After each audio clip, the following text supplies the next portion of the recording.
Ils sont nombreux. Ils sont méchants. Ils sont partout. D'ailleurs, ils sont tellement partout qu'au final, on finit par ne plus savoir qui ils sont vraiment.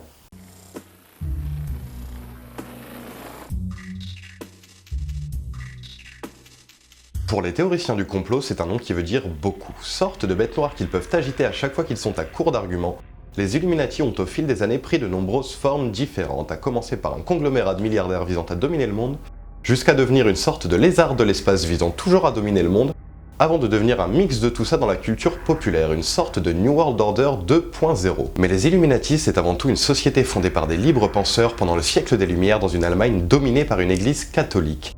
Église catholique qui, si on en croit les propos d'Adam Weishaupt, était régie par l'ordre des Jésuites, très conservateur et qui formait les élites de demain. Ce qui poussa nos chers philosophes à créer un ordre visant à offrir au peuple une élite plus progressiste et moins étriquée. Issu d'un fin mélange entre la franc-maçonnerie et les sciences occultes afin d'exécuter des objectifs politiques précis, les Illuminati se sont rapidement démarqués des sociétés secrètes classiques par leur profonde envie de changer le monde. Et malheureusement pour eux, le monde n'était pas prêt à être changé, et la petite société se démarqua tellement des autres qu'elle finit par être bannie en 1784, et bien qu'un petit groupe d'irréductibles Saxe fit de la résistance, l'année de la Révolution française sonna aussi le glas de la confrérie. Bien que l'on retrouve des traces de théories du complot datant de 1790, il faudra attendre l'Amérique d'après-guerre pour qu'un petit groupe de militants d'extrême droite commencent à évoquer une société secrète visant à instaurer un gouvernement communiste. Plus inspirés à l'époque par la psychose de la guerre froide que par des faits réels, les Illuminati resteront un sujet de niche et il faudra attendre l'arrivée d'internet et des nerds en slip kangourou pour que la théorie du complot se démocratise vraiment. Et comme toutes les bonnes choses sur internet, il y en a pour tous les goûts. De la plus crédible parlant d'une loge d'hommes politiques assemblés pour diriger notre monde, jusqu'à la plus bizarre concernant des hommes lézards dirigeant notre réalité depuis la Lune et dont les rencontres est notamment la reine Elisabeth, Bob Hope et la famille Rothschild.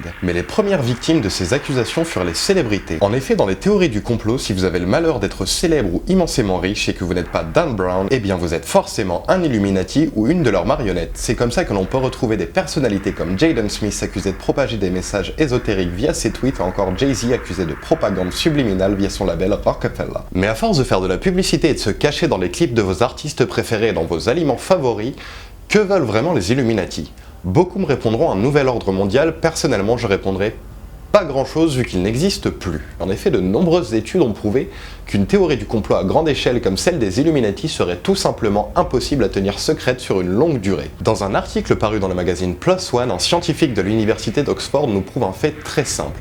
L'homme est incapable de tenir un secret. Si individuellement nous y arrivons très bien, un large groupe comme les Illuminati serait rapidement démasqué. En effet, selon ses recherches, pour couvrir un seul événement pendant 10 ans, il faudrait que le groupe soit constitué de moins de 600 personnes, ce qui, selon les derniers rapports des infiltrés des Illuminati, serait beaucoup moins que leur nombre estimé. Et puis parlons un peu de ce fameux agenda, le nouvel ordre mondial, censé apporter l'ordre et la paix dans un monde via une dictature globalisée. Bien que les Illuminati soient vieux d'environ 300 ans, cette théorie n'est apparue qu'au XXe siècle sous forme de propagande antisémite, popularisée par des écrivains tels que Nesta Webster ou encore Edith Miller, annonçant que les Juifs manipulaient secrètement la finance capitaliste et le gouvernement communiste afin de déclencher une guerre visant à diviser le peuple et ainsi régner tranquillement. Bien loin donc de l'image athée de notre société secrète. Mais l'origine de cette chasse aux sorcières vient pour moi d'un fait très simple. L'homme a besoin de raison, c'est pourquoi les sociétés secrètes existent, c'est pourquoi les religions aussi existent.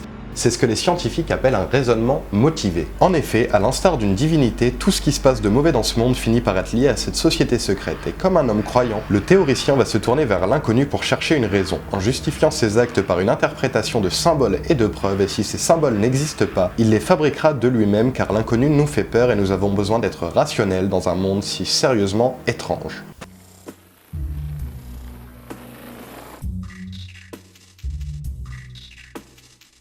Pour ceux que ça intéresserait, j'ai publié une petite liste sur le blog du Debunker pour vous aider à débunker justement les théories que vous pourrez trouver sur internet. En attendant, cette vidéo est terminée, j'espère qu'elle vous a plu, n'hésitez pas à vous abonner pour en retrouver d'autres ou à la partager pour répandre la vérité. On se retrouve très bientôt pour une nouvelle vidéo, c'était Iggy et c'est tout pour moi.